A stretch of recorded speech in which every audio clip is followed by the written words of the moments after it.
ಶ್ರೀ ಗುರುಭ್ಯೋ ನಮಃ. ಹರಿ ಓಂ. ಸಚ್ಚಿದಾನಂದರೂಪಾಯ ವಿಶ್ವೋತ್ಪತ್ತ್ಯಾದಿಹೇತವೇ ತಾಪತ್ರಯ ವಿನಾಶಾಯ ಶ್ರೀಕೃಷ್ಣಾಯ ವಯಂ ನಮಃ. ಭಗವಂತನ ಪಾದಪದ್ಮಗಳಿಗೆ ಭಕ್ತಿಪೂರ್ವಕ ಪ್ರಣಾಮಗಳನ್ನು ಅರ್ಪಿಸಿ, ಎಲ್ಲ ಆತ್ಮೀಯ ಬಂಧುಗಳೇ, ಭಗವದ್ವಾಣಿ ಎನ್ನುವಂತಹ ಈ ಸತ್ಸಂಗದಲ್ಲಿ ನಾವು ಪ್ರತಿ ಸತ್ಸಂಗದಲ್ಲೂ ಭಗವಂತನ ಕೆಲವು ಮಾತುಗಳನ್ನು ತಗೊಂಡು ಶಾಸ್ತ್ರದಿಂದ ಸಂಸ್ಕೃತದಲ್ಲಿರುವಂತಹ ವಾಕ್ಯಗಳಿಗೆ ಕನ್ನಡದ ವ್ಯಾಖ್ಯಾನ ಏನು, ಮಹಾತ್ಮರು ಅದಕ್ಕೆ ಯಾವ ರೀತಿ ವ್ಯಾಖ್ಯಾನವನ್ನು ಮಾಡಿದ್ದಾರೆ, ಇದನ್ನು ನಾವು ಅರ್ಥ ಮಾಡ್ಕೊಳ್ಳೋದ್ರಿಂದ ನಮ್ಮ ಜೀವನದಲ್ಲಿ ನಾವು ಏನೆಲ್ಲ ತಿದ್ದುಪಡಿಗಳನ್ನು ಮಾಡ್ಕೋಬೇಕು, ಬದಲಾವಣೆಗಳನ್ನು ಮಾಡಿಕೊಂಡು ಶಾಸ್ತ್ರಕ್ಕನುಗುಣವಾಗಿ ನಮ್ಮ ಜೀವನವನ್ನು ನಾವು ನಡೆಸಬೇಕಾಗಿದೆ. ಹೀಗಾಗಿ ಶಾಸ್ತ್ರವಾಕ್ಯ ಭಗವಂತನ ವಾಕ್ಯ ಎರಡು ಒಂದೇ. ಇದನ್ನು ವೇದ ಅಂತ ಕರೀತಾರೆ. ವೇದ ಅಂದರೆ ಜ್ಞಾನ ಅಂತ ಅರ್ಥ. ಇವತ್ತಿನ ಈ ಪ್ರವಚನದಲ್ಲಿ ವೇದಗಳಲ್ಲಿ ಅಥವಾ ವೇದದಲ್ಲಿ ತಿಳಿಸಿರುವಂತಹ ಬಹಳ ಮುಖ್ಯವಾದ ಕೆಲವು ನುಡಿಗಳನ್ನು ನಾವು ಭಗವದ್ಗೀತೆಯಲ್ಲೂ ಕಾಣ್ತೀವಿ, ಶ್ರೀಮದ್ ಭಾಗವತದಲ್ಲೂ ಕಾಣ್ತೀವಿ.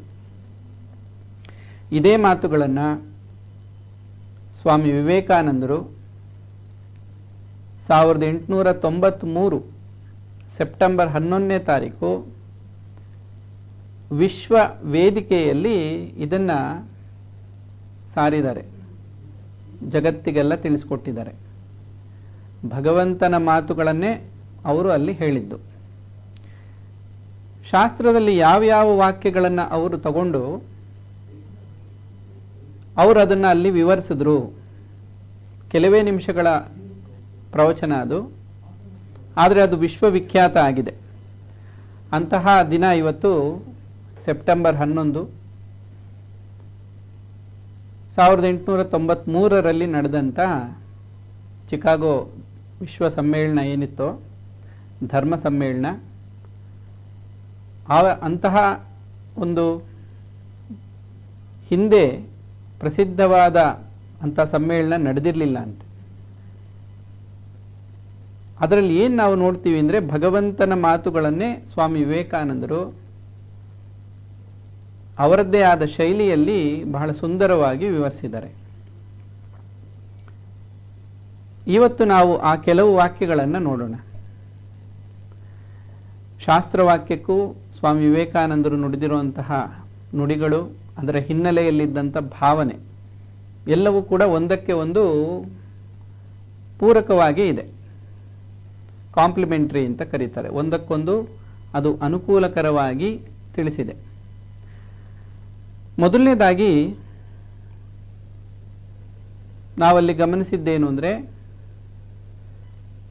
ಪ್ರಥಮ ವಾಕ್ಯದಲ್ಲೇ ಸ್ವಾಮಿ ವಿವೇಕಾನಂದರು ತಿಳಿಸ್ತಾರೆ,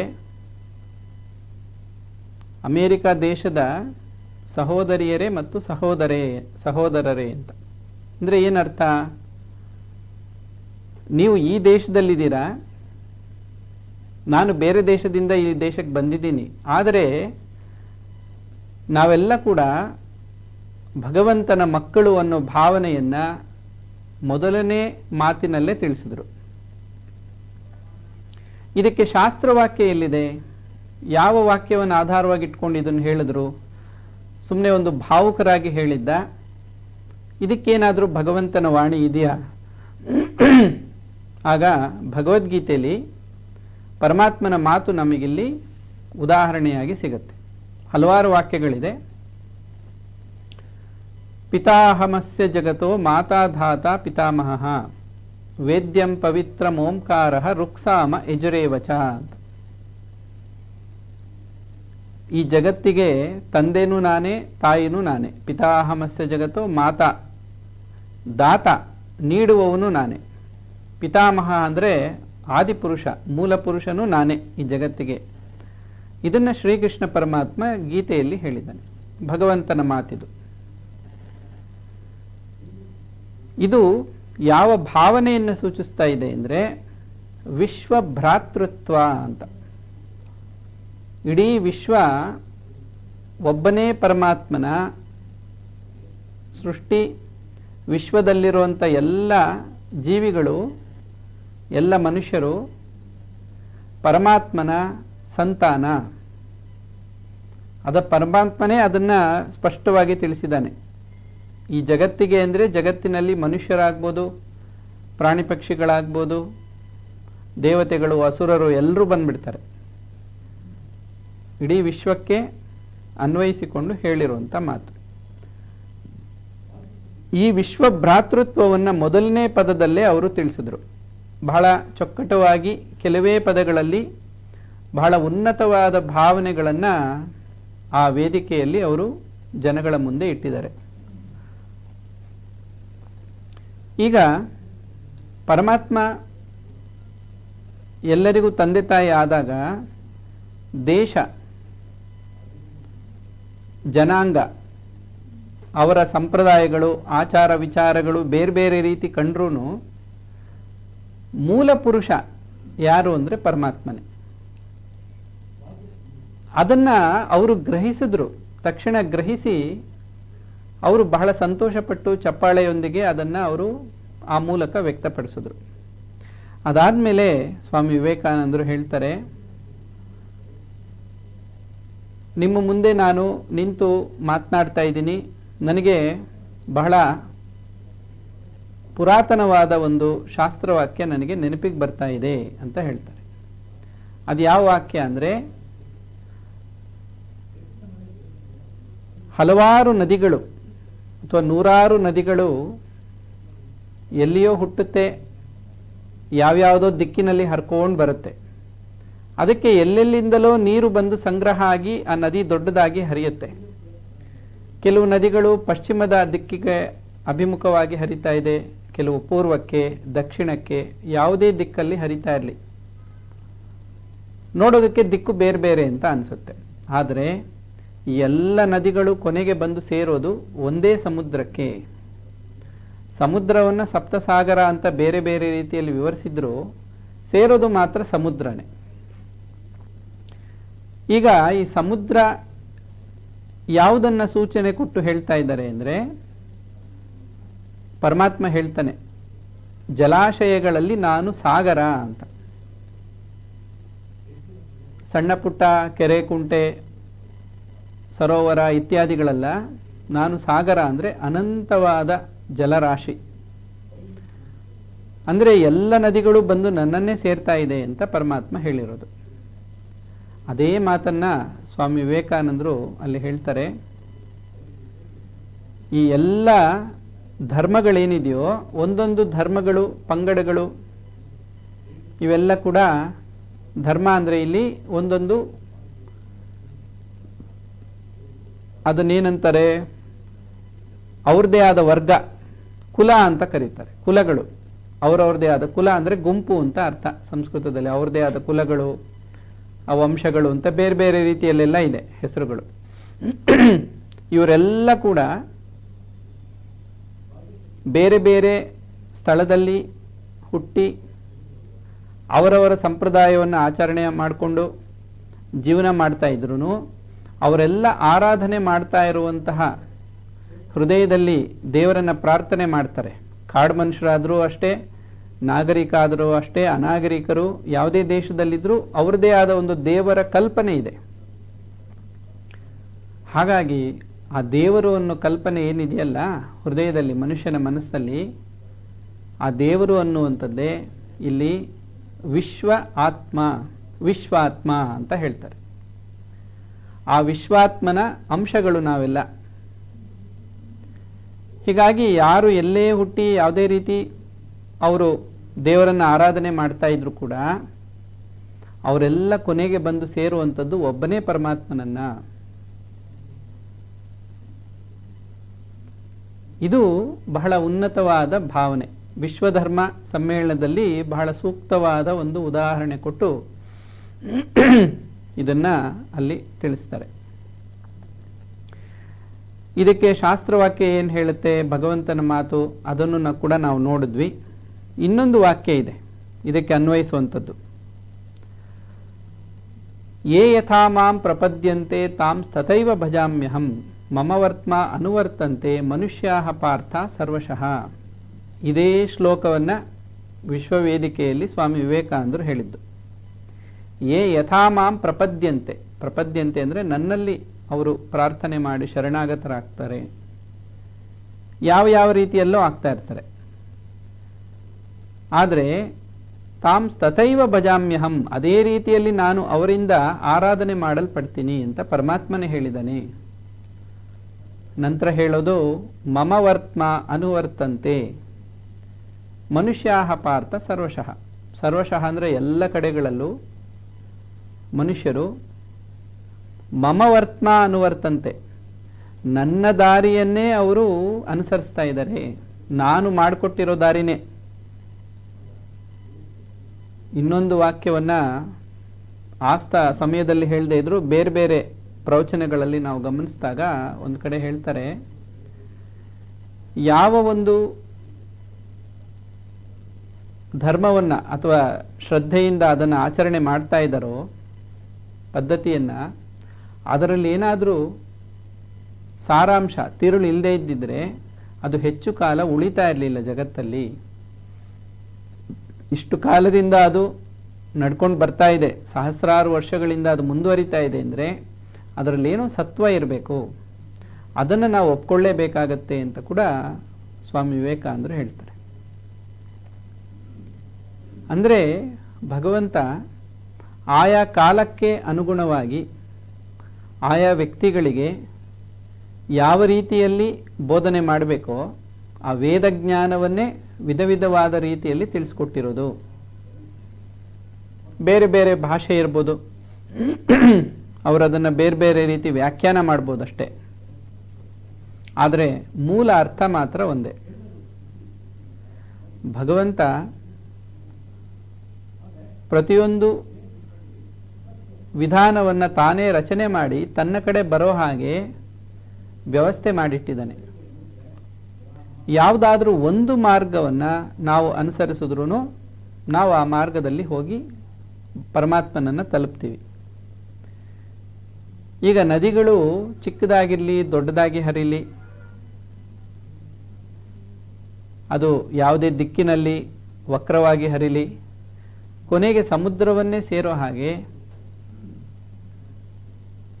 ಬೇರೆ ಬೇರೆ ರೀತಿಯಲ್ಲಿ ಕಂಡು ಬಂದರೂ ಕೊನೆಗೆ ಎಲ್ಲ ಜೀವರು ಕೂಡ ಪರಮಾತ್ಮನನ್ನೇ ಹೋಗಿ ತಲುಪ್ತಾರೆ. ಯಾಕೆ ಅಂದರೆ ಪರಮಾತ್ಮನನ್ನು ತಲುಪುವಂಥದ್ದೇ, ಹೋಗಿ ಸೇರುವಂಥದ್ದೇ ನಮ್ಮ ಜೀವನದ ಉದ್ದೇಶ. ಶ್ರೀರಾಮಕೃಷ್ಣರು ಶಿವಜ್ಞಾನೇ ಜೀವಸೇವಾ ಅಂತ ಬೋಧನೆ ಮಾಡಿದ್ದಾರೆ. ಅದೇ ಮಾತನ್ನು ಆಧಾರವಾಗಿಟ್ಕೊಂಡು ಸ್ವಾಮಿ ವಿವೇಕಾನಂದರು ಜೀವರುಗಳ ಸೇವೆ ಮಾಡುವಂಥದ್ದೇ ಈ ಧರ್ಮದ ಉದ್ದೇಶ. ಈ ಧರ್ಮಗಳು ಪಂಗಡಗಳೆಲ್ಲ ಏನಿದೆ ಅಂದರೆ ಜೀವಾತ್ಮ ತನ್ನ ಸ್ವಸ್ವರೂಪವನ್ನು ಅರಿತು ಉದ್ಧಾರ ಆಗೋದಕ್ಕೆ ಏನು ಬೇಕೋ ಆ ಮಾರ್ಗವನ್ನು ತಿಳಿಸ್ಕೊಟ್ಟಿದೆ. ಸೊ ಧರ್ಮ ಅನ್ನೋದು ಒಂದು ಮಾರ್ಗ. ಈ ಮಾರ್ಗದಲ್ಲಿ ಸಾಗಿದಾಗ ಏನಾಗುತ್ತೆ ಅಂದರೆ, ಮನುಷ್ಯ ಹುಟ್ಟಿದಾಗ ಅವನಿಗೆ ಸಂಸ್ಕಾರಗಳು ಅಷ್ಟೊಂದು ನಾಜೂಕು, ತಿಳುವಳಿಕೆ ಎಲ್ಲ ಕಡಿಮೆ ಇರುತ್ತೆ. ಕ್ರಮೇಣ ಅವನು ಕಲಿತಾ ಬರ್ತಾನೆ. ಪ್ರಾಣಿ ಸಹಜ ವ್ಯಕ್ತಿಯನ್ನು ಮನುಷ್ಯನನ್ನಾಗಿ ಮಾಡೋದು ಧರ್ಮದ ಉದ್ದೇಶ. ಇದೇ ವಿಶ್ವಧರ್ಮ. ಮನುಷ್ಯನನ್ನು ದೇವತೆಯನ್ನಾಗಿ ಮಾಡೋದೇ ವಿಶ್ವಧರ್ಮ. ಇದನ್ನು ಸ್ವಾಮಿ ವಿವೇಕಾನಂದರು ಸ್ಪಷ್ಟವಾಗಿ ಜ್ಞಾನಯೋಗದಲ್ಲಿ ತಿಳಿಸ್ತಾರೆ. ಈ ಎಲ್ಲ ವಾಕ್ಯಗಳು ಕೂಡ ವೇದಗಳಲ್ಲಿ ತಿಳಿಸಿರುವಂಥ ಭಗವಂತನ ನುಡಿಗಳೇ. ವಿವೇಕಾನಂದರು ಮತ್ತೊಂದು ಮಾತನ್ನು ಹೇಳ್ತಾರೆ, ನಾನು ಏನೆಲ್ಲ ಹೇಳಿದಿನೋ ಇದೆಲ್ಲವೂ ಕೂಡ ಉಪನಿಷತ್ತಿನಲ್ಲಿ ಹೇಳಿರುವಂಥದ್ದೇ. ಉಪನಿಷತ್ತನ್ನು ಹೊರತುಪಡಿಸಿ ಮತ್ತೇನನ್ನು ನಾನು ಹೇಳೇ ಇಲ್ಲ ಅಂತ ಹೇಳ್ತಾರೆ.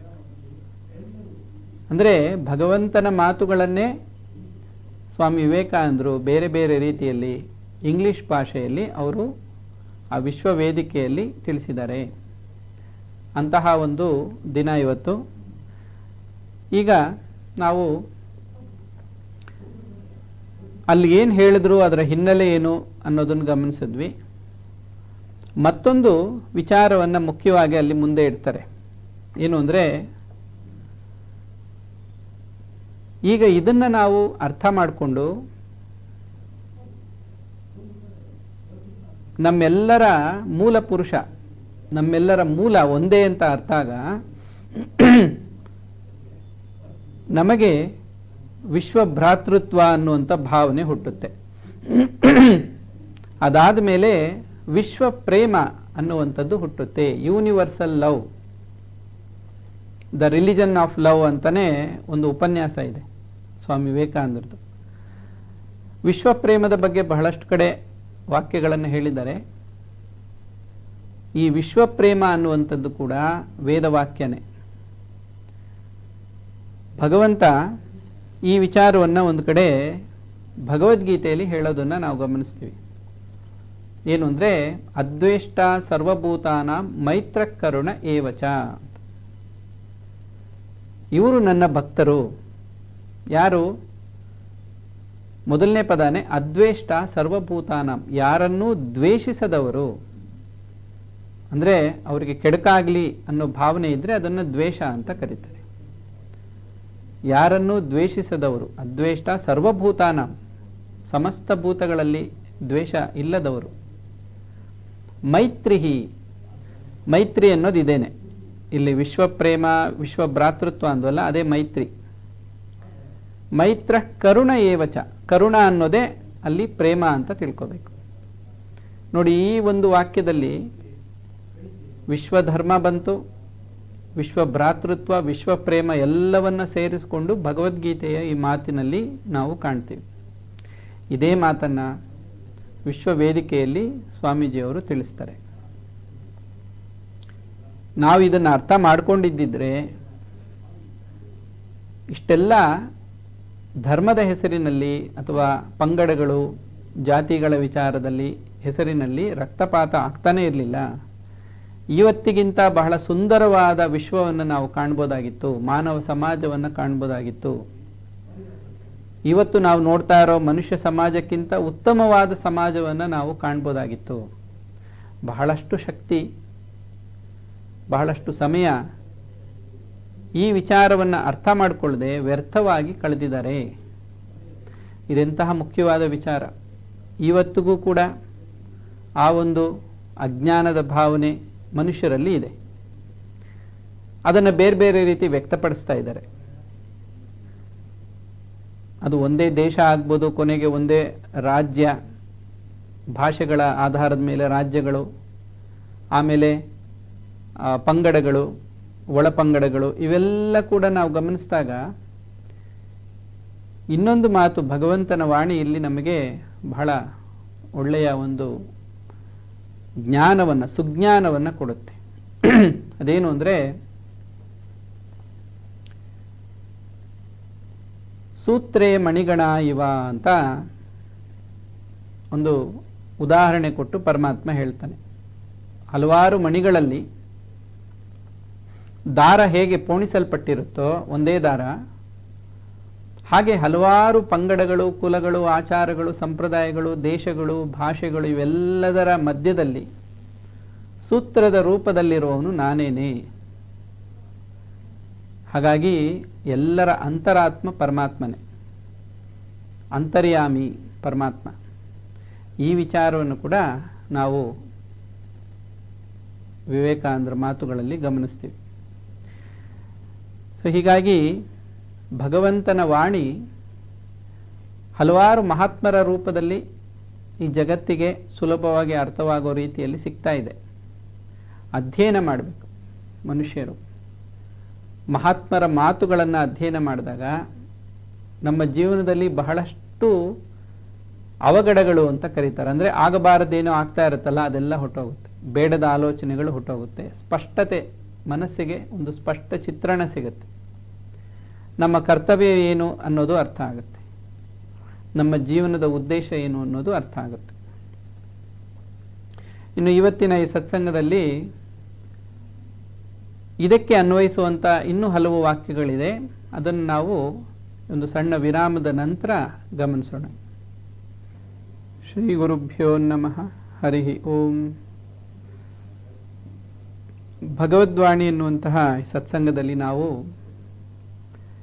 ಇವತ್ತಿನ ಒಂದು ವಿಶೇಷವನ್ನು ಗಮನದಲ್ಲಿಟ್ಕೊಂಡು ಸೆಪ್ಟೆಂಬರ್ 11 ಚಿಕಾಗೋ ವಿಶ್ವಧರ್ಮ ಸಮ್ಮೇಳನದಲ್ಲಿ ಸ್ವಾಮಿ ವಿವೇಕಾನಂದರು ವಿಶ್ವಧರ್ಮವನ್ನು ಸಾರಿದ ದಿನ. ಭಗವಂತನ ಮಾತುಗಳನ್ನು ಆ ವಿಶ್ವ ವೇದಿಕೆಯಲ್ಲಿ ಎಷ್ಟು ಸುಂದರವಾಗಿ ಅವರು ನಿರೂಪಿಸಿದ್ರು ಅನ್ನೋದನ್ನು ನಾವು ಗಮನಿಸಿದ್ವಿ. ಅದಕ್ಕೆ ಸಂಬಂಧಪಟ್ಟಂತೆ ಇನ್ನು ಕೆಲವು ವಾಕ್ಯಗಳು ಹಲವಾರಿದೆ. ಇವತ್ತಿನ ಪ್ರವಚನದಲ್ಲಿ ಇನ್ನೊಂದೆರಡು ವಾಕ್ಯಗಳನ್ನು ನಾವು ನೋಡೋಣ. ಅದರಲ್ಲಿ ಬಹಳ ಮುಖ್ಯವಾಗಿ ಕಂಡುಬರೋದು ನಮಗೆ ಒಂದು ಪದ, ಆತ್ಮೋಪಮ್ಯೇನ ಅಂತ ಒಂದು ವಾಕ್ಯ. ಎರಡನೇದು ಆತ್ಮವತು ಸರ್ವಭೂತೇಶು. ಇದು ಪರಮಾತ್ಮನ ಮಾತುಗಳು. ಆತ್ಮೋಪಮ್ಯೇನ ಅಂದರೆ ಮಹಾತ್ಮರು, ಜ್ಞಾನಿಗಳು ಹೇಗಿರ್ತಾರೆ, ಭಗವಂತನ ಭಕ್ತರು ಹೇಗಿರ್ತಾರೆ, ನನ್ನ ಭಕ್ತರು ಅಂತ ಪರಮಾತ್ಮ ಹೇಳ್ತಾನೆ. ತನ್ನ ಹಾಗೆ ಇತರರು ಅನ್ನೋದನ್ನು ಅವರು ಭಾವಿಸ್ತಾರೆ. ತನ್ನಂತೆಯೇ ಇತರರು, ಇತರರ ಕಷ್ಟವನ್ನು ತನ್ನ ಕಷ್ಟ ಅಂತ ಭಾವಿಸ್ತಾರೆ. ಇತರರ ಜೀವನದಲ್ಲಿ ತಮ್ಮ ಜೀವನವನ್ನು ಕಾಣ್ತಾರೆ. ಮಹಾತ್ಮರ ಜೀವನ ಅದು ವಿಶ್ವ ಜೀವನ. ಅವರು ಒಂದು ಶರೀರದಲ್ಲಿ ಮಾತ್ರ ಜೀವನ ಮಾಡ್ತಾರಲ್ಲ, ಇಡೀ ವಿಶ್ವದಲ್ಲೇ ಅವರ ಜೀವನ ನಡೀತಿರುತ್ತೆ. ಹಾಗೆ ಅವರನ್ನು ವಿಶ್ವಾತ್ಮ ಅಂತ ಕರೀತಾರೆ. ಕೇವಲ ಒಂದು ಶರೀರಕ್ಕೆ ಸೀಮಿತವಾಗಿದ್ದರೆ ಅವರು ಸಾಮಾನ್ಯ ಜೀವಾತ್ಮ. ಅದು ಇಡೀ ವಿಶ್ವದಲ್ಲಿ ಅವರು ಜೀವನವನ್ನು ಮಾಡ್ತಾ ಇದ್ರೆ ಅವರು ವಿಶ್ವಾತ್ಮ ಅಂತ ಕರೆಯಲ್ಪಡ್ತಾರೆ. ಅವರಿಗೆ ತನ್ನಂತೆಯೇ ಇತರರು ಅನ್ನೋ ಭಾವನೆ ಇರೋದ್ರಿಂದ ಸರ್ವಭೂತ ಹಿತೇರತಾಹ, ಇದು ಕೂಡ ಮತ್ತೊಂದು ಭಗವಂತನ ಮಾತು. ಅವರು ಸಮಸ್ತ ಭೂತಗಳ ಹಿತದಲ್ಲೇ ಯಾವಾಗಲೂ ನಿರತರಾಗಿರ್ತಾರೆ. ಅದನ್ನೇ ಸ್ವಾಮಿ ವಿವೇಕಾನಂದರು ಮಾಡಿದ್ದು. ಒಂದು ಕಡೆ ಸ್ವಾಮೀಜಿ ಹೇಳ್ತಾರೆ, ನನ್ನ ಇಡೀ ಜೀವನದಲ್ಲಿ ನನಗಾಗಿ ಅಂತ, ನನ್ನ ಸ್ವಂತಕ್ಕಾಗಿ ಅಂತ ನಾನು ಯಾವ ಯೋಚನೆಯೂ ಮಾಡೇ ಇಲ್ಲ ಅಂತಾರೆ. ಇದನ್ನ ಅಂಥವರಲ್ಲದೆ ಬೇರೆಯವ್ರು ಹೇಳಕ್ಕೆ ಸಾಧ್ಯನಾ? ನನಗಾಗಿ ಅಂತ ನಾನು ಯೋಚನೆ ಮಾಡೇ ಇಲ್ಲ. ನನ್ನ ಜೀವನ, ನನ್ನ ಸುಖ, ನನ್ನ ಕ್ಷೇಮಕ್ಕಾಗಿ ಅಂತ ನಾನು ಯೋಚನೆನೇ ಮಾಡಿಲ್ಲ. ಯೋಚನೆ ಮಾಡಿದ್ದೆಲ್ಲ ಇತರರ ಒಳಿತಿಗಾಗಿಯೇ, ದೇಶದ ಒಳಿತಿಗಾಗಿ, ಇತರರ ಒಳಿತಿಗಾಗಿ, ವಿಶ್ವದ ಒಳಿತಿಗಾಗಿ ಇದನ್ನೇ ಯೋಚನೆ ಮಾಡ್ತಾ ಬಂದರು. ಹಾಗಾಗಿ ಅವರು ವಿಶ್ವ ಮಾನವರಾದರು. ಪರಮಾತ್ಮ ಹೇಳೋದು ಇದನ್ನೇ, ಹೀಗಾಗಬೇಕು. ಅದನ್ನೇ ಎಕ್ಸ್ಪ್ಯಾನ್ಷನ್ ಅಂತ ಕರೀತಾರೆ. ವಿಶಾಲವಾಗಬೇಕು, ಬೇರೆ ದಾರಿನೇ ಇಲ್ಲ. ನಾವು ಈ ಭಾವನೆಯನ್ನು ಗ್ರಹಿಸೋದಕ್ಕೆ, ಅರ್ಥ ಮಾಡಿಕೊಂಡು ಅದರಂತೆ ಜೀವನವನ್ನು ನಡೆಸೋದಕ್ಕೆ ಈ ಜನ್ಮದಲ್ಲಿ ಆಗದೇ ಇದ್ದರೆ ಮತ್ತೆ ಇನ್ನೊಂದು ಜನ್ಮದಲ್ಲಾದರೂ ಪ್ರಯತ್ನ ಮಾಡಲೇಬೇಕಾಗತ್ತೆ. ಇನ್ನು ಹಲವಾರು ಜನ್ಮಗಳಾದರೂ ಈ ಸ್ಥಿತಿಗೆ ಪ್ರತಿಯೊಬ್ಬರೂ ಬರಲೇಬೇಕು. ಹಾಗಾದಾಗ ಮಾತ್ರ ಅವರು ಈ ಜೀವಭಾವದಿಂದ ಮುಕ್ತರಾಗ್ತಾರೆ. ಮತ್ತೊಂದು ಮಾತು ಇಲ್ಲಿ ನೆನಪಿಗೆ ಬರುತ್ತೆ. ವಿವೇಕ ಚೂಡಾಮಣಿಯಲ್ಲಿ ಶಂಕರಾಚಾರ್ಯರು ಇದೇ ಮಾತನ್ನು ಹೇಳ್ತಾರೆ. ಸರ್ವಾತ್ಮ ಭಾವ ಒಂದೇ ಮುಕ್ತಿಗೆ ಇರುವಂತಹ ಮಾರ್ಗ. ಈ ಮೋಕ್ಷ ಮುಕ್ತಿ ಅನ್ನೋದನ್ನೆಲ್ಲ ನಾವು ಬಹಳಷ್ಟು ಕಡೆ ಕೇಳಿದ್ದೀವಿ ಶಾಸ್ತ್ರಗಳಲ್ಲಿ. ಹೇಗೆ ಪಡ್ಕೋಬಹುದು ಅಂದಾಗ ಶಂಕರ ಭಗವತ್ಪಾದರು ಹೇಳ್ತಾರೆ, ವಿವೇಕ ಚೂಡಾಮಣಿಯಲ್ಲಿ ಬರುವಂಥ ಮಾತು, ಸರ್ವಾತ್ಮ ಭಾವ ಒಂದೇ ಮುಕ್ತಿಗೆ ಮಾರ್ಗ ಅಂತ. ಸರ್ವಾತ್ಮ ಭಾವ, ಎಲ್ಲವೂ ತನ್ನ ಆತ್ಮವೇ ಅನ್ನೋ ಭಾವ ಬಂದಾಗ ಈ ಅಲ್ಪ ಜೀವಾತ್ಮ ಭಾವ ಅನ್ನೋದು ಇಲ್ಲದಂತ ಆಗುತ್ತೆ. ವಿಶ್ವದಲ್ಲಿ ಅವರ ಜೀವನ ಇರುತ್ತೆ. ಇದನ್ನೇ ವಿಶ್ವಧರ್ಮ ಅಂತ ಕರೆದಿರೋದು. ಅವರು ಯಾವ ಶಕ್ತಿಯಿಂದ ಕೆಲಸ ಮಾಡ್ತಾ ಇರ್ತಾರೆ, ಅದ್ಭುತವಾದ ಕಾರ್ಯ ಮಾಡ್ತಾರಲ್ಲ ಅವರು, ಸಾಮಾನ್ಯರ ಕೈಲಿ ಆಗೋದಿಲ್ವಲ್ಲ ಅಂದಾಗ ಅದಕ್ಕೆ ಪರಮಾತ್ಮ ಹೇಳ್ತಾನೆ, ಅದು ವಿಶ್ವಪ್ರಾಣ. ವಿಶ್ವಪ್ರಾಣ ಅಂತಿರುತ್ತೆ. ಅದನ್ನು ಯೂನಿವರ್ಸಲ್ ಎನರ್ಜಿ ಅಂತ ಕರೀತಾರೆ, ಕಾಸ್ಮಿಕ್ ಎನರ್ಜಿ ಅಂತ ಬೇರೆ ಬೇರೆ ಹೆಸರಲ್ಲಿ ಕರೀತಾರೆ. ಆ ವಿಶ್ವಪ್ರಾಣ, ಆ ವಿಶ್ವಶಕ್ತಿ ಅವರ ಹಿಂದೆ ಇದ್ದು ಕೆಲಸವನ್ನು ಮಾಡಿಸ್ತಾ ಇರುತ್ತೆ. ಹಾಗಾಗಿ ಅವರು ಅದ್ಭುತವಾದ ಕಾರ್ಯಗಳನ್ನು ಮಾಡ್ತಾರೆ. ಮತ್ತೊಂದು ವಿಚಾರ ಭಗವಂತನ ಮಾತಲ್ಲಿ ನಾವು ನೋಡೋದಾದ್ರೆ,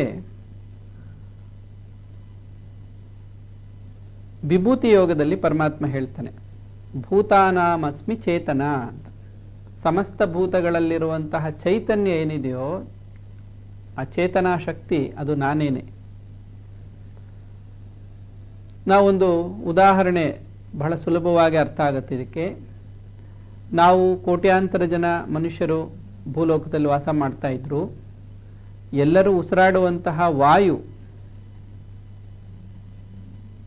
ಗಾಳಿ ಅಂತ ಏನು ಕರೀತಾರೆ, ಆಕ್ಸಿಜನ್ ಅಂತ ಏನು ಕರೀತಾರೆ, ಅದು ಒಂದೇ ಗಾಳಿಯನ್ನೇ ಪ್ರತಿಯೊಬ್ಬರೂ ಉಸಿರಾಡಬೇಕು. ಭೂಮಿಯನ್ನು ಪ್ರತ್ಯೇಕವಾಗಿ ಗಮನಿಸೋ ಹಾಗೆ, ಗುರ್ತಾಕೊಳ್ಳೋ ಹಾಗೆ, ಇದು ನಮ್ಮ ಭೂಮಿ, ಇದು ನಿಮ್ಮ ಭೂಮಿ, ನೀವಿಲ್ಲಿ ಬರಬೇಡಿ, ನಾವಲ್ಲಿ ಬರಲ್ಲ, ಈ ಥರ ಎಲ್ಲ ಮಾಡೋದು. ಹಾಗೆ ಗಾಳಿಯನ್ನು ನಾವೇನು ಮಾಡೋಕ್ಕಾಗಲ್ಲ. ಇದು ನಮ್ಮ ದೇಶದ ಗಾಳಿ, ನಾವೇ ಉಸಿರಾಡ್ತೀವಿ ಅಂತ ಹೇಳೋಕ್ಕಾಗಲ್ಲ. ಅದು ಇಡೀ ವಿಶ್ವವನ್ನೆಲ್ಲ ವ್ಯಾಪಿಸಿ ಅದು ಚಲಿಸ್ತಾನೇ ಇದೆ ನಿರಂತರವಾಗಿ. ಇದನ್ನೇ ವಿಶ್ವಪ್ರಾಣ ಅಂತ ಕರೆದಿದೆ. ಅದೇ ನಮಗೆ ಚೈತನ್ಯವನ್ನು ನೀಡೋದು. ಭೂತಾನಾಮಸ್ಮಿ ಚೇತನ, ಎಲ್ಲ ಜೀವಿಗಳಲ್ಲಿರುವಂತಹ ಆ ವಿಶ್ವಪ್ರಾಣ, ಉಸಿರು, ಅದು ಒಂದೇನೆ. ಹೀಗಿರುವಾಗ ಪ್ರತಿಯೊಂದು ಶರೀರದಲ್ಲಿ ನಡೆಯುವಂತಹ ಪ್ರಕ್ರಿಯೆ, ಅದು ಜಲತತ್ವ ಆಗ್ಬೋದು, ಅಗ್ನಿತತ್ವ ಆಗ್ಬೋದು, ಭೂತತ್ವ ಆಗ್ಬೋದು, ಇವೆಲ್ಲ ಒಂದೇನೆ. ಈ ದೃಷ್ಟಿಯಲ್ಲಿ ಇದನ್ನು ನಾವು ವಿಶ್ವಧರ್ಮ ಅಂತ ಅರ್ಥ ಮಾಡ್ಕೋಬೇಕು. ಇದನ್ನೇ ಪರಮಾತ್ಮ ಹೇಳಿದ್ದು, ಇಡೀ ವಿಶ್ವದ ಸಕಲ ಜೀವರಾಶಿಗಳಿಗೆ ನಾನೇ ತಂದೆ ತಾಯಿ ಎಲ್ಲವೂ ಆಗಿದ್ದೀನಿ. ಇದನ್ನು ವಿಶ್ವ ವೇದಿಕೆಯಲ್ಲಿ ಸುಲಭವಾದ ಮಾತುಗಳಲ್ಲಿ ತಿಳಿಸಿದಂಥವರು ಸ್ವಾಮಿ ವಿವೇಕಾನಂದರು. ಈಗ ಇದೆಲ್ಲ ಪರಮಾತ್ಮನ ಮಾತುಗಳಾಯಿತು. ಈ ಜ್ಞಾನ ಅನ್ನುವಂಥದ್ದು ಬಹಳ ಉತ್ತಮವಾದ ಜ್ಞಾನ. ಇದನ್ನು ತಿಳ್ಕೊಳ್ಳೋದಕ್ಕೂ ಅವಕಾಶ ಇದೆ. ಆದರೆ ಸಮಾಜದಲ್ಲಿ ಯಾಕೆ ಇಷ್ಟೆಲ್ಲ ಭಿನ್ನಾಭಿಪ್ರಾಯಗಳು, ಒಳಜಗಳಗಳು ಅಥವಾ ಯುದ್ಧಗಳು ಇವೆಲ್ಲ ಯಾಕಾಗತ್ತೆ? ಇದಕ್ಕೆಲ್ಲ ಕಾರಣ ಒಂದೇ. ವಿವೇಕಾನಂದರು ಹೇಳೋ ಹಾಗೆ ಅಥವಾ ನಾವು ಶಾಸ್ತ್ರದಲ್ಲಿ ಗಮನಿಸೋ ಹಾಗೆ, ಅಜ್ಞಾನದ ಪರಿಣಾಮ ಇದು. ಜ್ಞಾನದ ಕೊರತೆ. ಜ್ಞಾನ ಯಾಕಿಲ್ಲ? ಮತ್ತು ಆ ಪ್ರಶ್ನೆ ಬರುತ್ತೆ, ಎಲ್ರಿಗೂ ಯಾಕೆ ಈ ವೇದದ ಜ್ಞಾನ, ಶಾಸ್ತ್ರಜ್ಞಾನ ಎಲ್ರಿಗೂ ಯಾಕೆ ಸಿಗ್ತಾ ಇಲ್ಲ? ಗುರುಕುಲ ಪದ್ಧತಿ ಅಂತ ಇತ್ತು. ಈಗಲೂ ಇದೆ, ಪ್ರಮಾಣ ಕಡಿಮೆ ಇದೆ. ಗುರುಗಳ ಹತ್ರ ಹೋಗಿ ಅಧ್ಯಾತ್ಮ ವಿದ್ಯೆಯನ್ನು ಕಲಿತು ಜೀವನವನ್ನು ರೂಪಿಸ್ಕೊಳ್ಳೋದು ಇದರ ಉದ್ದೇಶ. ಈಗ ಆ ಗುರುಕುಲದಲ್ಲಿ ಹೇಳ್ಕೊಡ್ತಾ ಇದ್ದಿದ್ದು ಈ ವೇದ ಜ್ಞಾನವನ್ನು. ಪುರಂದರದಾಸರು ಇದನ್ನೇ ಹೇಳಿದ್ದು, ಗುರುವಿನ ಗುಲಾಮನಾಗದೆ ಮುಕ್ತಿ ದೊರೆಯೋದಿಲ್ಲ ಅಂತ. ಮುಕ್ತಿ ಅಂದರೆ ಅಜ್ಞಾನದಿಂದ ಬಿಡುಗಡೆ. ಅಜ್ಞಾನ ಇರೋವರೆಗೂ ದುಃಖ ಇರುತ್ತೆ, ಭಯ ಇರುತ್ತೆ, ಭೇದ ಭಾವ ಇರುತ್ತೆ, ಅದರಿಂದ ಪಾಪಕರ್ಮವನ್ನು ಮಾಡ್ತಾರೆ, ದೋಷಗಳು ಹುಟ್ಕೊಳ್ಳುತ್ತೆ. ಎಲ್ಲಕ್ಕೂ ಕಾರಣ ಕೊನೆಗೆ ಅಜ್ಞಾನನೇ.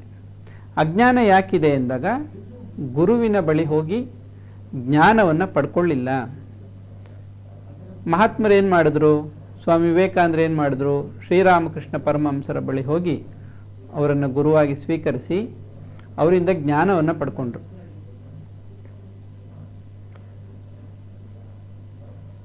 ಬಹಳ ಸರಳವಾದ ರೀತಿಯಲ್ಲಿ ಶ್ರೀರಾಮಕೃಷ್ಣರು ಕಥೆಗಳ ರೂಪದಲ್ಲಿ ಅದನ್ನು ತಿಳಿಸ್ಕೊಟ್ಟಿದ್ದಾರೆ. ಅದೆಲ್ಲ ಭಗವಂತನ ಮಾತುಗಳೇ. ಅದಕ್ಕೆ ಅದನ್ನು ವಚನ ವೇದ ಅಂತ ಕರೆದಿದೆ. ಬರೀ ವಚನಗಳಲ್ಲ, ಅದು ವೇದವನ್ನು ವಚನಗಳ ರೂಪದಲ್ಲಿ ಕೊಟ್ಟಿರುವಂಥದ್ದು, ಮಾತುಗಳ ರೂಪದಲ್ಲಿ ಹೇಳಿದ್ದಾರೆ ವೇದ ಜ್ಞಾನವನ್ನು. ಹಾಗಾಗಿ ವಚನ ವೇದ ಅದು.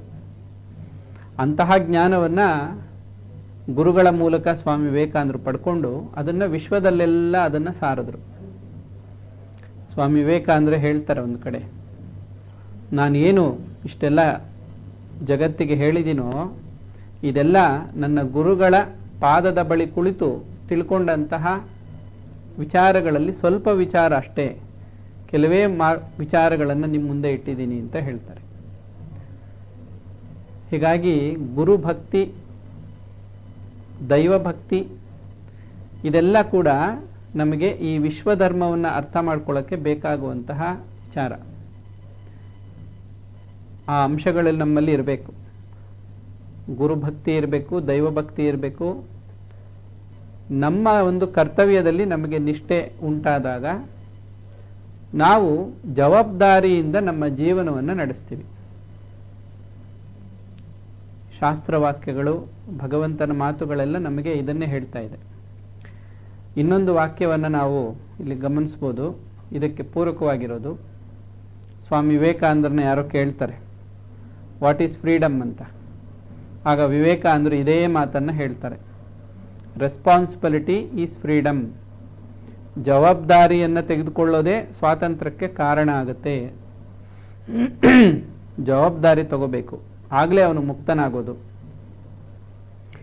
ಯಾವ ಜವಾಬ್ದಾರಿಯನ್ನು ತಗೋಬೇಕು ಅಂದಾಗ ಅವ್ರು ಹೇಳ್ತಾರೆ, ತನ್ನ ಉದ್ಧಾರವನ್ನು ತಾನು ಮಾಡ್ಕೋಬೇಕು ಅನ್ನೋ ಜವಾಬ್ದಾರಿ ತಗೋಬೇಕು.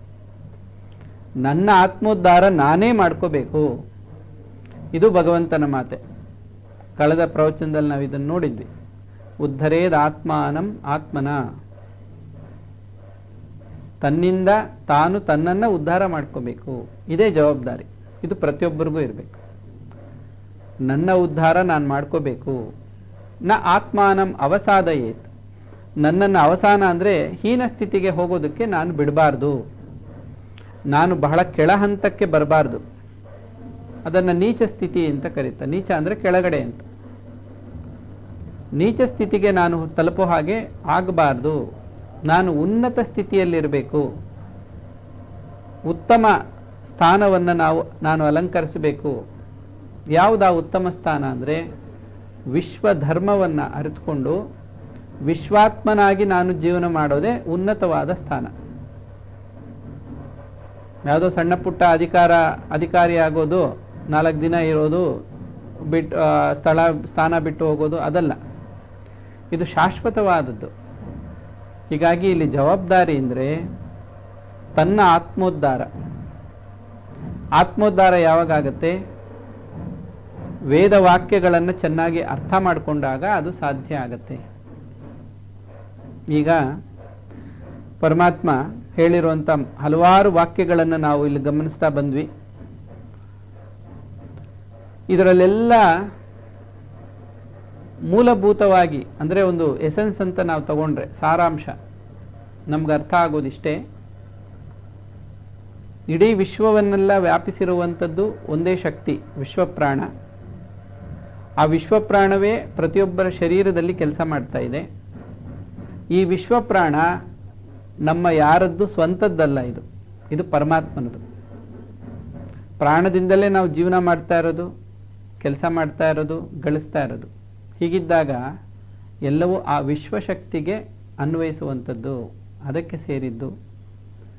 ಇಲ್ಲಿ ನಾವು ವಿಶ್ವಶಕ್ತಿಯನ್ನು ಅರಿತು ತನ್ಮೂಲಕ ವಿಶ್ವ ಧರ್ಮವನ್ನು ನಾವು ಅನುಷ್ಠಾನ ಮಾಡಬೇಕು. ಯಾವುದು ಆ ವಿಶ್ವಧರ್ಮ ಅಂದರೆ ವಿಶ್ವ ಭ್ರಾತೃತ್ವ, ಭೇದ ಭಾವವನ್ನು ಬಿಟ್ಟು ತನ್ನಂತೆಯೇ ಇತರರು ಭಗವಂತನ ಮಕ್ಕಳು ಅನ್ನೋದನ್ನು ಮನಸ್ಸಿನಲ್ಲಿ ದೃಢ ಮಾಡಿಕೊಂಡು ಅವರ ಹತ್ರ ಅದೇ ರೀತಿ ವ್ಯವಹರಿಸಬೇಕು.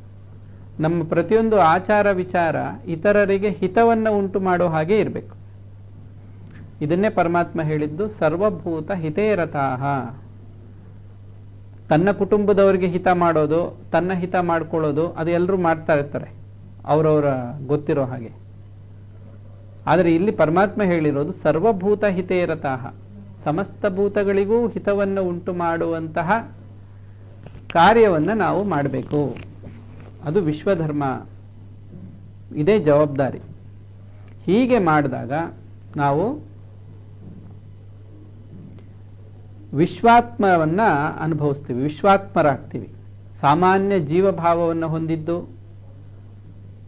ಈ ಜನನ ಮರಣಗಳ ಚಕ್ರದಲ್ಲಿ ಸಿಕ್ಕಾಕೊಂಡು ತೊಳಲಾಡೋದಕ್ಕಿಂತ ಉನ್ನತವಾದ ಜ್ಞಾನವನ್ನು ಪಡ್ಕೊಂಡು ನಮ್ಮ ಆತ್ಮೋದ್ಧಾರ ಮಾಡಿಕೊಂಡು ಉತ್ತಮ ಸ್ಥಿತಿಯನ್ನು ನಾವು ಅಲಂಕರಿಸಿದಾಗ ನಾವು ವಿಶ್ವಾತ್ಮರಾಗ್ತೀವಿ.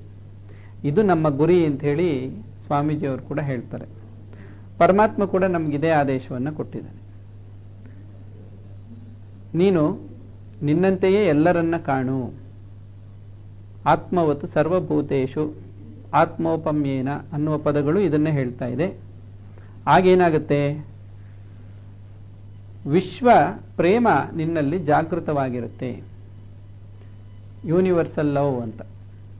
ಈ ವಿಶ್ವ ಪ್ರೇಮ ಅನ್ನುವಂಥದ್ದೇ ಶಾಂತಿಗೆ ಕಾರಣ ಆಗುತ್ತೆ. ವಿಶ್ವಶಾಂತಿ ನೋಡಿ, ವಿಶ್ವ ಅನ್ನೋದು ಕಾಮನ್ ಆಗಿದೆ, ಬೇರೆ ಬೇರೆ ಪದಗಳು ಬದಲಾಗ್ತಾ ಬರುತ್ತೆ. ವಿಶ್ವಶಾಂತಿಗೆ ಕಾರಣ ಆಗುತ್ತೆ. ಹೀಗಾಗಿ ಭಗವಂತನ ಮಾತುಗಳನ್ನು ನಾವು ಅರ್ಥ ಮಾಡಿಕೊಂಡಾಗ, ಭಗವಂತನ ಮಾತುಗಳಿಗೆ ಅನುಸಾರವಾಗಿ ನಮ್ಮ ಜೀವನವನ್ನು ರೂಪಿಸ್ಕೊಂಡಾಗ, ನಮ್ಮ ಆತ್ಮೋದ್ಧಾರದ ಜವಾಬ್ದಾರಿಯನ್ನು ನಾವೇ ಹೊತ್ಕೊಂಡಾಗ, ಯಾರೋ ಬಂದು ನನ್ನನ್ನು ಉದ್ಧಾರ ಮಾಡ್ತಾರೆ ಅಂತ ಕಾಯ್ತಾ ಕೂತ್ಕೊಳ್ಳೋದ್ರಿಂದ ಏನೂ ಪ್ರಯೋಜನ ಇಲ್ಲ. ಅವರವರನ್ನು ಅವರೇ ಉದ್ಧಾರ ಮಾಡ್ಕೋಬೇಕು. ಆ ಉದ್ಧಾರ ಮಾಡ್ಕೊಳ್ಳೋಕ್ಕೆ ಬೇಕಾಗಿರುವಂಥ ಶಕ್ತಿಯನ್ನು ಪ್ರತಿಯೊಬ್ಬರಲ್ಲೂ ಪರಮಾತ್ಮ ಇಟ್ಟಿದ್ದಾನೆ, ಸುಪ್ತವಾಗಿದೆ ಇದು. ಇದನ್ನೇ ವಿವೇಕಾನಂದರು ಹೇಳ್ತಾರೆ, each soul is potentially divine. ಅದು ಪೊಟೆನ್ಷಿಯಲ್ ಆಗಿದೆ, ಸುಪ್ತವಾಗಿದೆ. ಅದನ್ನೀಗ ಮ್ಯಾನಿಫೆಸ್ಟ್ ಮಾಡಬೇಕು, ವ್ಯಕ್ತಗೊಳಿಸಬೇಕು. ಇದೇ ನಮ್ಮ ಜೀವನದ ಉದ್ದೇಶ. ನಮ್ಮ ಆಲೋಚನೆಗಳು, ನಮ್ಮ ಮಾತುಗಳು, ನಮ್ಮ ಕಾರ್ಯಗಳು ಈ ವಿಶ್ವಶಕ್ತಿಯನ್ನು ವ್ಯಕ್ತಪಡಿಸುವಂಥದ್ದಾಗಿರಬೇಕು. ವಿಶ್ವ ಪ್ರೇಮವನ್ನು ತನ್ಮೂಲಕ ನಾವು ಇತರರಿಗೆ ನೀಡಬೇಕು. ಆಗ ಅದು ವಿಶ್ವಶಾಂತಿಗೆ ಕಾರಣ ಆಗುತ್ತೆ. ಇದೇ ವಿಶ್ವಧರ್ಮ. ಈ ಧರ್ಮವನ್ನು ಅನುಷ್ಠಾನ ಮಾಡಿದವರಿಗೆ ಧರ್ಮೋ ರಕ್ಷತಿ ರಕ್ಷಿತಃ. ಆ ವಿಶ್ವಶಕ್ತಿನೇ ಅವರನ್ನು ಕಾಪಾಡ್ತಾ ಇರುತ್ತೆ. ಅವರಿಗೆ ಯಾವುದೇ ರೀತಿಯಲ್ಲೂ ಅನಾಹುತ ಅಂತಾಗಲಿ, ತೊಂದರೆ ಆಗಲಿ, ಅಥವಾ ಇನ್ನೇನೋ ಒಂದು ಸಮಸ್ಯೆ ಅಂತಾಗಲಿ ಯಾವುದು ಆಗಲ್ಲ. ಹಾಗೇನಾದರೂ ಪ್ರಾರಬ್ಧಾನುಸಾರ ಬಂದು ಹೋದ್ರೂ ಅದರಿಂದ ಅವ್ರಿಗೇನು ತೊಂದರೆ ಆಗೋದಿಲ್ಲ. ಆ ವಿಶ್ವಶಕ್ತಿನೇ ಅವ್ರನ್ನ ಕಾಪಾಡುತ್ತೆ. ಇವತ್ತು ಮನುಷ್ಯರು ತಮ್ಮ ಸುರಕ್ಷತೆಗಾಗಿ ಏನೆಲ್ಲ ಮಾಡ್ಕೊಂಡಿದ್ದಾರೆ, ಆದರೆ ಅವರು ಸುರಕ್ಷಿತವಾಗಿದ್ದಾರಾ ಅಂತ ಪ್ರಶ್ನೆ. ಬುದ್ಧಿವಂತಿಕೆಯಿಂದ ಮಾಡ್ಕೊಂಡಿರೋದಂತೂ ಭಾಳಷ್ಟಿದೆ. ಅದಕ್ಕೆ ಏನು ಆ ಯುದ್ಧ ಮಾಡೋದಕ್ಕೆ ಬಳಸುವಂಥ ಉಪಕರಣಗಳು, ಆಯುಧಗಳು, ಆಮೇಲೆ ಸೆಕ್ಯೂರಿಟಿಗೆ ತುಂಬ ದೊಡ್ಡ ದೊಡ್ಡ ಬೀಗಗಳಂತೆ, ಆಮೇಲೆ ಇನ್ಯಾರ್ಯಾರನ್ನೋ ಸಹಾಯಕ್ಕೆ ತಗೊಂಡು ರಕ್ಷಣೆಯನ್ನು ಅವರು ಕಲ್ಪಿಸ್ಕೊಂಡಿದ್ದಾರೆ. ಆದರೆ ಇದು ಯಾವುದೂ ಕೂಡ ಅವರ ದುಃಖವನ್ನು ಕಡಿಮೆ ಮಾಡೋಕ್ಕೆ ಸಾಧ್ಯ ಆಗ್ತಾ ಇಲ್ಲ. ದುಃಖ ಬರದಂತೆ ತಡೆಯೋಕ್ಕಾಗ್ತಾ ಇದೆಯಾ? ಯಾಕೆಂದರೆ ದುಃಖ ಬರೋದು ಒಳಗಡೆಯಿಂದ. ಹೊರಗಡೆಯಿಂದ ಬರುವಂಥ ಶತ್ರುಗಳು ಸಮಸ್ಯೆಗಳನ್ನೇನೋ ತಡಿಬೋದು. ಒಳಗಡೆ ಅಜ್ಞಾನದಿಂದ ಬರೋ ದುಃಖವನ್ನು ಹೇಗೆ ತಡೆಯೋಕ್ಕಾಗತ್ತೆ? ಅದಕ್ಕಿರೋದು ಒಂದೇ ಮಾರ್ಗ, ಅದು ಜ್ಞಾನ. ಜ್ಞಾನ ಅನ್ನೋ ಶಕ್ತಿಯನ್ನು ಹೆಚ್ಚಿಸ್ಕೋಬೇಕು. ಆಗ ವಿಶ್ವಧರ್ಮ ಅನ್ನೋದು ಅರ್ಥ ಆಗುತ್ತೆ, ವಿಶ್ವ ಪ್ರೇಮ ಜಾಗೃತ ಆಗುತ್ತೆ. ಇತರರ ಹಿತಕ್ಕಾಗಿ ತಾನು ಕಾರ್ಯ ಮಾಡಬೇಕು ಅನ್ನೋದು ಅವ್ರಿಗೆ ಅರ್ಥ ಆಗುತ್ತೆ. ಇಲ್ಲದೇ ಇದ್ದರೆ ತನಗಾಗಿ ತಾನು ಕೆಲಸ ಮಾಡ್ಕೋಬೇಕು.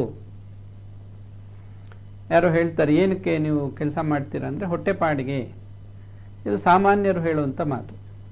ಜ್ಞಾನಿಗಳು ಹೇಳ್ತಾರೆ, ಈ ವಿಶ್ವದ ಕಲ್ಯಾಣಕ್ಕಾಗಿ ನಾನು ಕರ್ಮವನ್ನು ಮಾಡ್ತಾ ಇದ್ದೀನಿ, ಕರ್ತವ್ಯ ಮಾಡ್ತೀನಿ ಅಂತ ಹೇಳ್ತಾರೆ.